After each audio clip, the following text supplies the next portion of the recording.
सच बताएं, हम अपने लिए नहीं कर रहे हैं, हम केवल आपके लिए कर रहे हैं कि आपकी बेटी साक्षी ना हो जाए। हम इसलिए कर रहे हैं कि अब हमारे मंदिरों पर सोमनाथ जैसा कभी दोबारा हमला ना हो।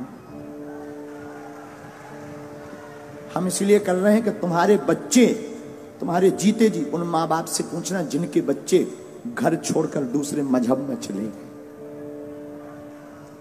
जिनकी बेटियां घर से भाग गईं, कश्मीरी पंडितों को भगा दिया। यहीं दिल्ली में यमुना के पास पाकिस्तानी हिंदू हैं शरणार्थी, उनको रहने के लिए निवास नहीं है, लाइट नहीं है। उनके पास जब जाओ और पूछो कि वहां पाकिस्तान में क्या हाल था, उनकी बेटियों को, छोटी छोटी बच्चियों को उठा लिया गया, 13-13 साल की बच्ची को उठा ले गए। और हम नहीं चाहते कि हमारे भारत में तुम लोगों की बेटियों के साथ ऐसा हो। सिर्फ हिंदुत्व की बात और सनातन की बात हम इसलिए बोलते हैं।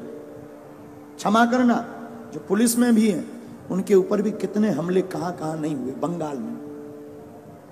हम नहीं चाहते कि लौटकर हमारे राष्ट्र के इन सिपाहियों के ऊपर कोई उंगली उठाए। इसीलिए हम हिंदुत्व की बात करते हैं, इसीलिए हम सनातन की बात। हमें कोई शौक नहीं चढ़ा है, ना हमें यश पाना है, ना हमें सम्मान, ना हमारी कोई पार्टी है कि हमें राजनीति करनी। हमें कौन सी राजनीति करनी? हम तो तुम्हारे लिए बोल रहे, तुम्हारी आने वाली पीढ़ी के लिए बोल रहे, तुम्हारे लिए जी रहे। वरना हमारा दरबार अच्छा खासा चल रहा है, दरबार में कोई कमी नहीं। हम तो प्रोफेशनली लाइफ जी लेंगे, ज्यादा परेशान होंगे, प्रोफेशनली लाइफ जी लेंगे, अपना दरबार लगाएंगे, बस अपने आराम से रहेंगे, न लेने माधव का न देना माधव का। लेकिन क्या इससे राष्ट्र का भला होगा? नहीं होगा। हम तुम्हारे लिए जी रहे हैं। इस वीडियो को जरूर तुमसे प्रार्थना है कि तुम्हारे अंदर अगर जमीर है, जागो। हम ये नहीं कहते तुम सपोर्ट करो हमारा, तुम्हें जहां जो करना वो करो, लेकिन हां, बात जब सनातन की आ जाए तो प्लीज चुप मत बैठना।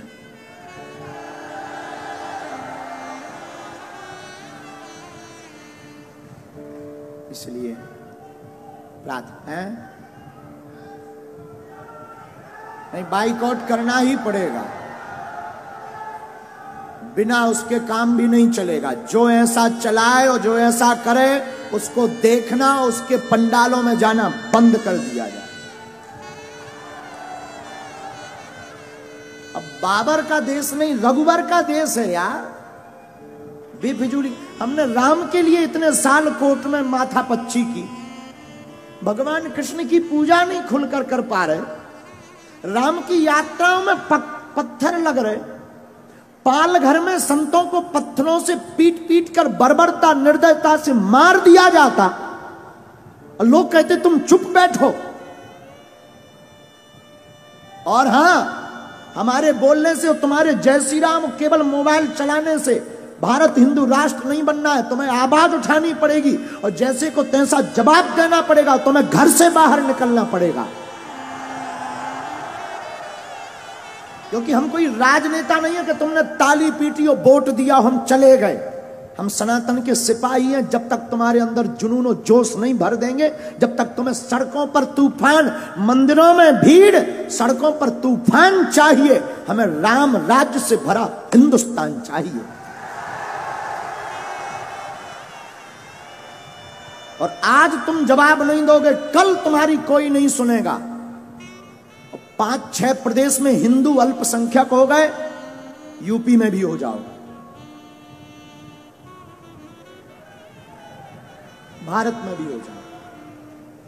तो अगर नहीं ऐसा चाहते हो तो आओ, चाहते हो तो ठीक है, तुम्हारी इच्छा, हम तो बोल सकते हैं। नहीं चाहते हो, तुम्हारे अंदर जमीर है। हमारे पूर्वजों ने राम के लिए अपने प्राण त्यागे हैं। भारत के लोगों, तुम्हारे पूर्वजों ने संस्कृति और संस्कार और भारत को बचाने के लिए बलिदानियां दी हैं। और तुम इसको थोथा बनाकर गुलाम मत बनवा देना।